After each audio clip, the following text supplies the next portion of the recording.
right, everyone, welcome back. We love to get into the weeds on all sorts of things, and a ton of you messaged about this Meta announcement, so let's talk about it. Yeah, it's pretty huge, and It is. I'm ready to break it all down. Yeah, so we're talking about Meta's big content moderation shift, right? This whole overhaul they've been hinting at. And we've got this amazing article that really digs deep into what Zuckerberg's saying publicly, and then it also goes into, like, the analysis. Right, the subtext. The subtext, exactly. Like, what's the WHY here? Yeah. So today what we're going to do is figure out, why are they making these changes? What does it actually mean for us, using Facebook, Instagram, all that? And then, are there bigger ripple effects that we need to be thinking about? Yeah, and I think what's fascinating to me right off the bat is that Meta's not alone in this. There's this whole readjustment happening across big tech right now. Oh, yeah. It's like they're all responding to this, shifting political and social landscape and trying to figure out... To recalibrate it. Calibrating, exactly. Yeah, because the old playbook isn't working anymore. Yeah, it's not. Like, look at how Meta and other platforms, clamp down on certain COVID discussions. Remember, like the lab leak theory. Oh, absolutely. That was a big one. Huge. And now it seems like they're like, whoops, maybe not. Yeah, backtracking a bit. So what's the deal? Why the change of heart? Well, it's a whole bunch of things. I think Zuckerberg's trying to push this whole free expression is king narrative, right? And the article actually quotes him basically saying, yeah, maybe we went too far with censorship. Oh, wow. Really? Yeah, pretty much admitting they overstepped. But it's not just about stepping back. They're literally changing how they're going to enforce things on the platform. Like, for example, they're moving away from those third-party fact checkers. Oh, really? Yeah, and going towards the system called community notes. Community notes. So is that like what Twitter's doing, kind of? Where users flag things they think are maybe not true? You got it. So users can add notes to posts, and then other users vote on whether those notes are actually helpful or not. It's like this wisdom of the crowd thing. But, on a platform as massive as Facebook, it's debatable whether that'll actually work.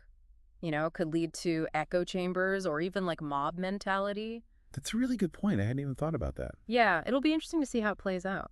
And what about all that content that they used to consider too sensitive? Yeah. Like debates on immigration or gender. Yeah, they're loosening the reins on that stuff too, saying they want to encourage more open dialogue. Which, sounds good on the surface. Sure. But will it actually lead to good conversations or just turn into everyone yelling at each other? Right. Like, is it really going to be productive? Exactly. It's a big question mark. So it sounds like they're loosening up, but it's not a total free-for-all, right? There are still lines. Oh, for sure. Illegal stuff, serious violations like hate speech harassment, inciting violence, that's all still top priority. But for the smaller stuff, user reporting is going to be way more important. Oh, wow. So it's on us. It's on us. We, the users, have to decide what gets flagged. Right. More power to the people, but that's a lot of responsibility. It is. It is huge responsibility. And speaking of things that caused a lot of debate, what about political content? I remember that was a big issue before. Oh, yeah. They dialed it way back for a while because it was just causing so much stress and division. Yeah, people were getting unfriended left and right. Totally. But now it's back. They're basically saying, okay, maybe we overcorrected and people actually do want to talk about this stuff. It makes you wonder if that's the whole story, though, right? Like, is it really just about giving people what they want, or is there something else going on? The article kind of hints that Meta's motives might be more complicated. Oh, absolutely. I think this whole community-driven moderation thing, while it sounds like it's giving users more control, could also be a really smart strategic move. Okay, how so? Well, think about it. Meta's been struggling, right? Yeah. User satisfaction is down. Yeah. And they're getting tons of pressure from regulators. Right. So maybe this is their way of trying to please everybody, like giving the illusion of user empowerment, but also potentially dodging stricter rules from the government.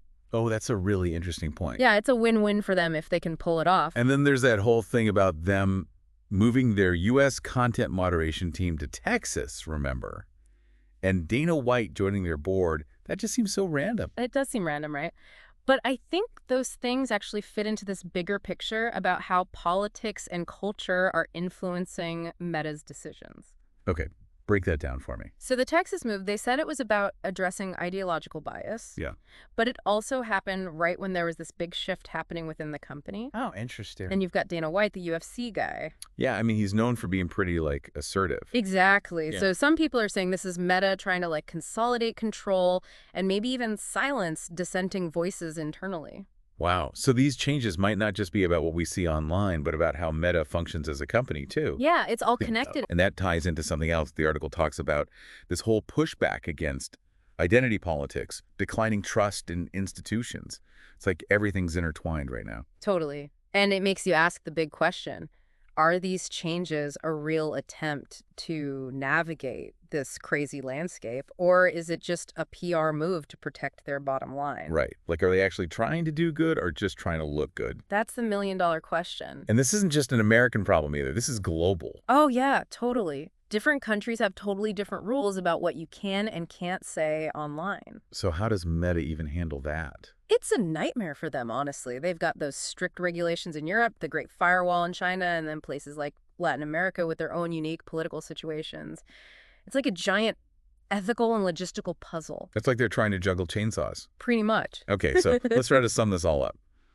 Meta's making big changes to content moderation, more free speech, less reliant on those fact checkers, and this huge shift towards letting the community call the shots. Right. But while they're framing it as giving users more power, there's this big question about whether it's really about avoiding those regulators and trying to adapt to this whole new political climate. Exactly. And for you, the listener, the key is to actually pay attention to what's happening on your feed. Like, what are you seeing? How is your experience changing? And do you feel like this is actually a good thing? Such a good point.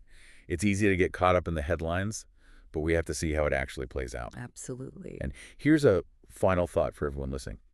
What does this whole thing tell us about the future of online platforms? Are we moving towards a more decentralized internet where users have more control? Or are we just replacing one kind of gatekeeper with another? Keep thinking about it. Keep asking questions and see what answers you come up with. I love that. And keep us posted. Let us know what you're seeing out there. Yes. All right, everybody. That's it for this deep dive. We'll catch you next time. See, Bye.